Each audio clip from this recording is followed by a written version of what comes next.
Ladies, gentlemen, it's Valentine's Day. And yes, instead of worrying about your wallet, gents, maybe think about the lines, the smooth dialogue that might win the affections of your intended.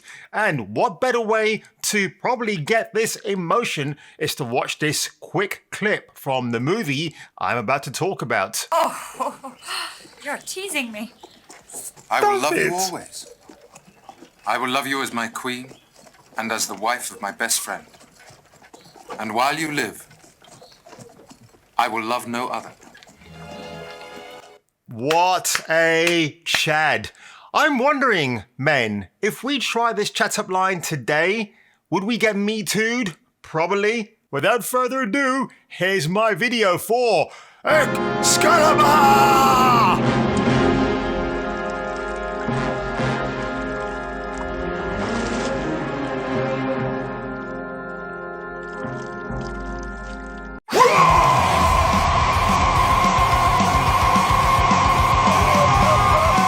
Now, last night was the first time I've ever watched Excalibur. I know, it's crazy. It was one of these things that I wanted to always get around to watching it, but other things popped up and, you know, you got to be in the mood. But I tell you what, after watching this movie, I'm really glad I've seen it. By the way, this is Zack Snyder's favorite film, apparently, so take that with a pinch of salt as you wish.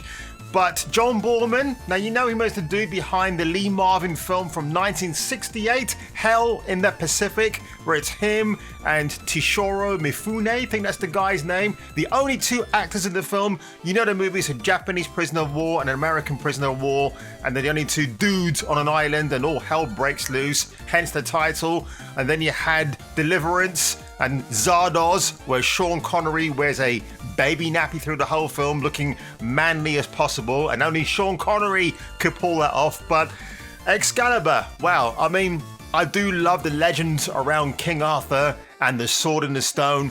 This film, wow, I'm not kidding, right? I mean, after I finished watching this, I got onto a phone with a friend of mine and I was telling him about this movie, like how much I prefer this to Game of Thrones. I mean, is that sacrilegious? No, because you can compare this to Game of Thrones in some ways. I mean, the comparison that I kind of like to make is that in this particular movie, which is actually written by Ross Pallenberg and John Boorman himself, is that there's no swearing at all. I was actually pleasantly surprised, but it makes a lot of sense. I'm pretty sure bad language wasn't around then. Not that it would have bothered me if there were curse words in this, but it doesn't, you know, it wouldn't have, I mean, considering the tone, it's like, it's based on a romantic novel about King Arthur, so I kind of get it, but man, we got to talk about the production values of this film because it's all filmed in Ireland. Beautiful place on location. There's no CG. All the effects are practical. I'll say one thing about the battle scenes. They are literally in your face. It's like always way up there. It's like you're really, I think the intention of Boorman was that you're caught up in the action, in the thick of it. And I'll tell you what, you know, people get impaled, people get limbs chopped off, heads chopped off, everything chopped off. I'm like, wow, 1981, and this is how they did things. I was pleasantly surprised, really, really impressed. And wow, let's talk about King Arthur first of all, because this dude, man, like you see him as a teenager, and then he kind of grows into the king he's destined to be. And when we first witness him taking the sword from the stone, what I liked about this scene is that his surrogate father doesn't believe he actually did it and then asks him to put the sword back in the stone and perform the act in front of villagers. And of course he does that. And this is one of the clever things I like about the writing.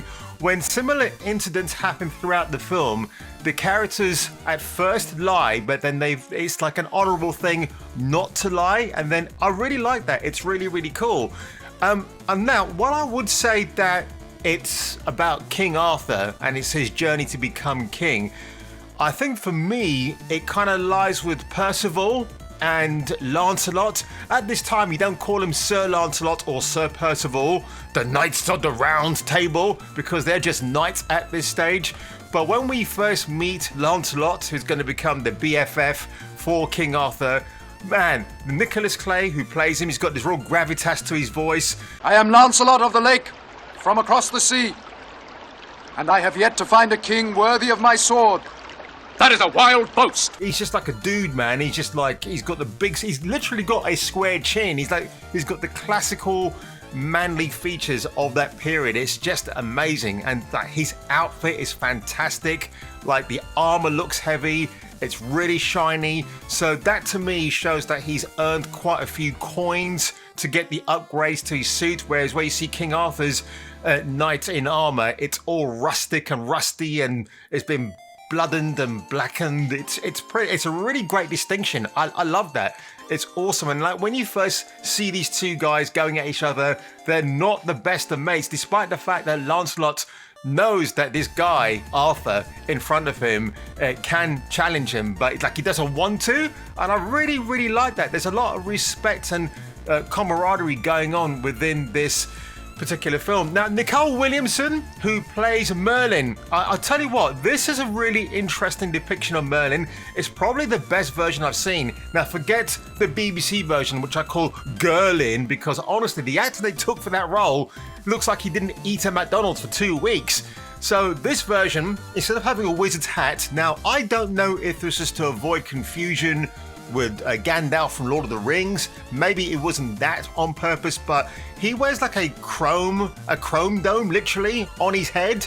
It's really strange, but to me, now if you kind of bring the superhero analogy into this, like to me, the chrome dome he has on top of his head, it's like the medieval version of Cerebus or Cerebus from the X-Men. Of course, that nicely ties into the fact Patrick Stewart is also in this film. Patrick Stewart overacting, and it's a glorious thing to behold. Honestly, you got to watch it for his performance alone. Not only that, Liam Neeson's in this film. I was thinking to myself, that can't be him. No, it is actually him. It's like Liam Neeson has not aged from that movie until the film Taken, which is pretty insane. Gabriel Byrne's in it. Kieran Hines is also in it. Clive Swift, whose book An Actor's Life I also read back in the day. So there are some really terrific actors doing their thing on here. It's great. But yeah, the medieval Cerebrus, I love that. It just makes a lot of sense to me. And of course, I can't leave my afterthoughts on this video without talking about the lovely ladies of this Arthurian legend. So Sherry Lungi. Now for me, I actually discovered Sherry quite late in my life because there was a TV show back in Britain called The Manageress about the first manager of a football club. It ran from 1989 to 1990 on ITV1, as it was back then, or just plain old ITV. So before Karen Brady became the first real-life manager of Birmingham City Football Club, we had Sherry Lungi. And I was just really captivated and awestruck by this woman's beauty. She has a really natural, ethereal beauty about her. Can't quite describe it. And when you see her as Guinevere in this movie, I don't know why she plays it with the Irish accent. It's I don't know, maybe it's just I guess a creative choice, but because towards the end of the film she kind of loses the accent, so I'm not sure what happened there. Now of course, the other woman that we cannot forget to mention in this video is the one and only Dame Helen Mirren.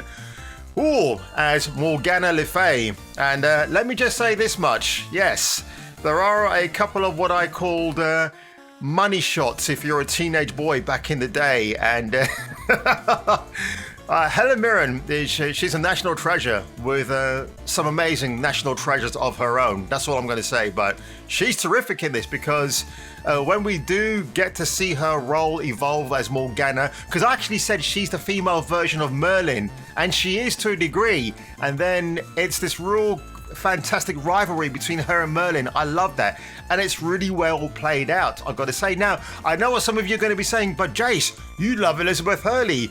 Did you not know she played Morgana Le Fay also in Marvel's Runaways? Yes, she did.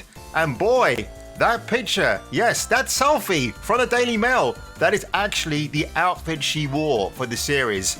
Have I seen the series yet? Nope, I'm going to watch it. Oh yes, I am. Woo, Liz Hurley, man, you're just giving me another reason to take my 10th cold shower for the day. She is Liz Hurley, old school. I love her. She's great. She doesn't care. She flaunts it because she's still got it. The last thing I'm going to say about Excalibur as well, the third act of this movie. Now, I heard about this and I wasn't sure if it was true or not. It gets a little bit trippy, but I understand what's going on. It's really, really strange. And it also reminded me of two movies. So going back to Arthur, where we first see him and his denouncement of Excalibur, which, by the way, what an awesome effing looking sword. That thing looks like it'll cut a dragon in half, and I'll get to the dragon element in a minute. But when we do see Arthur in his teen years, it reminded me of Kenneth Branagh's Thor, because in that movie we also see Thor being arrogant, he's conceited, he's good looking, blah blah blah blah blah, but then he loses the power or the right to wield Mjolnir. So you kind of get those similarities. I wonder if this film influenced the first Thor film. It probably did. And then also Indiana Jones and the Last Crusade, when, you know, Indy's solving that puzzle towards the end to get the actual Holy Grail, there's an element of the third act of Excalibur which reminded me of that. So I guess in some ways Excalibur is the template not just for the fantasy genre on the big screen, but also for the smaller successors that came well after it, like Game of Thrones. Now actually what I would say is this: Excalibur is the movie that I could actually have on my pride and place on my shelf along with Lord of the Rings. There are things you can compare about those movies and clamp them together into one whole. Obviously one's more adult than the other, but really, Excalibur is just a fantastic insight into imagination. Yes, there is a dragon in the movie, but it's a dragon that we don't actually see, because we are told earlier on by Merlin that this dragon is so huge, which I'm assuming is probably half the land that the people live on, would actually kill him before he can strike it with Excalibur. But we do see essences of the dragon's power throughout, which I absolutely loved. There's like an eerie foreboding of what's going to happen. Now, the reason why I picked Excalibur as the perfect Valentine's Day movie, because it will appeal to men and women alike. Yes, you do see boobies. Yes, you do see botties. And that's just the men when they get out of the shower. But honestly, one thing that really touched me in this film was the last scene between Arthur and Lancelot. Despite the infidelities Lancelot committed with Guinevere behind Arthur's back, well, he actually finds out much later on, and he and Arthur still forgives Lancelot at the end. Like, you're my brother, you'll always have a place at the knight's table. Like, I almost had man tears coming down. It was such a beautiful scene. I loved it. Like, to see the brotherly, the bro love, the fist bump back in medieval times. Awesome. Awesome. Ross Pannenberg, John Borman, you did great with this play. Oh my God, this screenplay, this movie, fantastic. Will they make it today? Of course not. Why would you? Because as Amazon's Lord of the Rings, The Power of the Rings has taught us, if you start retreading IPs that are established and beloved by the fan base, why the hell would you go and retool them, repurpose them for today's idiotic politics? Because let's remember, this is legendary. It is not a real world. So, if you enjoyed this video today, folks, and I've got to say, a big thank you to the new subscribers I've had. It was really, really weird. Like, last week I was kind of stuck at a certain plateau.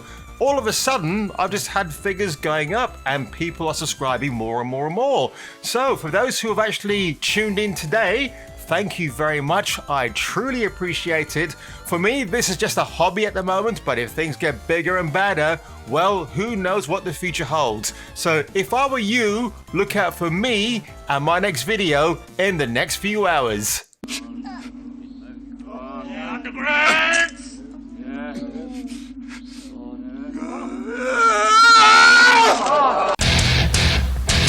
Hail to the king, baby. This is Duke Nukem, and you've been watching Jason King for Kung Fu Hot Dog Reviews. Like, comment, and subscribe, because the king said so. You got that?